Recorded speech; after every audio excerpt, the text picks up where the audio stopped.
dahil napag-uusapan na rin naman namin ang galing ni TF bilang celebrity makeup artist to the stars. Aba, nagpa-makeover na rin ako sa kanya. Itong concealer, alam mo, bago ka mag-foundation, laging naglalagay ko ng concealer all over the face. Alam mo bakit? Ito yung pampatibay. Sino yung si Celia? Isa sa mga unang minikapan. Yes, oo. Ng celebrity. Naku, parang nakakatakot ng minikapan si Celia. Taray. Yun ang image niya lang, pero... Sa totoong buhay? Hindi. Super pusong mamon. Pero natawa talaga ako sa kanya nun.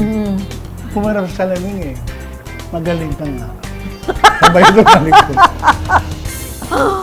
Tapos nung umalis, sabi ko, ay, suplada talaga si Manay. Pero kinabukasan, ayun, pinatawag uli ako.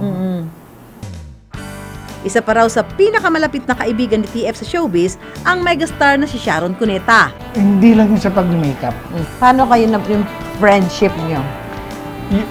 Napuna niya sa akin, naramdaman niya, hindi ako yung madaldal.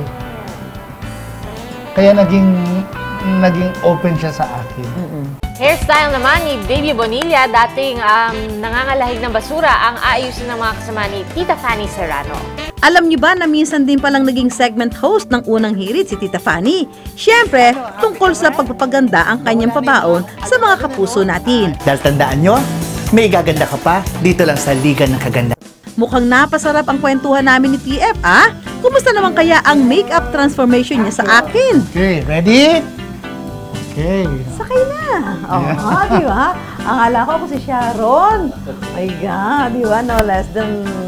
At least alam mo na ang makeup mo pag yung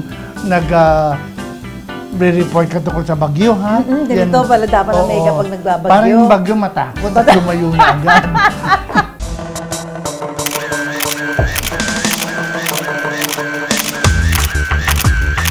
Bukod sa pagiging sikat na hair at makeup artist, kilala rin si Fanny bilang isang magaling na fashion designer. Ang balita namin, ang first love mo ay fashion designing talaga. Correct. Actually, hindi. Kasi talagang maliit pa ako. Ang notebook ko noon, kalahati, puro drawing sa likod. Kaya pinapalo ako lagi ng nanay ko nung araw. Paghingi ako ng pambilang notebook. Ano mga drawing, mga damit? Drawing ng damit. Gowns? Drawing ng mukha. Drawing ng kilay, drawing ng mata, drawing, mga gown, talagang andun na. Kaya pag meron mga classmates ako na may mga special projects kami magdo-drawing, nakatakbo lahat sa akin. Ito ang dami-dami mong gown na to. Ano ba to? May ari na ba niyan? This is pinya, at ang mga decor na ginawa ko, yung mga shells natin. Oo nga. For international talaga para makita naman Makita nila kung ano yung mga ano natin. Alam mo, TF, may kasama kaming talent dito. Okay. Gusto namin damitan mo siya maging from simple to fabulous. Yan, si Princess. Ang model, Ay, alam mo, gusto ko to. Okay ba si Iha, ganito ka ba? Pwede Okay lang naman siguro, hindi naman siya di ba? Sige, try natin. Wow! Ikaw ba si Princess? Wow! Akala ko naman si Rian Ramos. Ang ganda!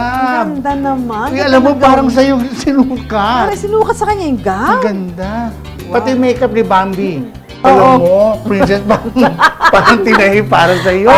Ano ba yan? Dito, parang tinahi mo sa kanya, TF, yung gown. Exactly. Sigurado ka bang hindi ka nagpunta dito last week? Pwede rin kasi nakataas ang buhok I mean, you know, the fit, yung length, di ba, lahat.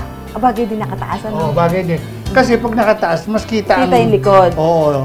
Emphasize yung creation, yung design. I love it. I love it. Ang ganda. 17 years old, ha? Yeah, she's 17.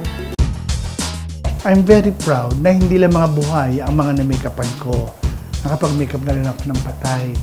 Of course, kapuri-puri, I'm proud to say na na-makeup ako si Rudy Fernandez nung siya ay ibuburol, at si Mami Elaine Cuneta, na marami nagkagusto sa makeup ni Mami Elaine na para daw natutulog lamang.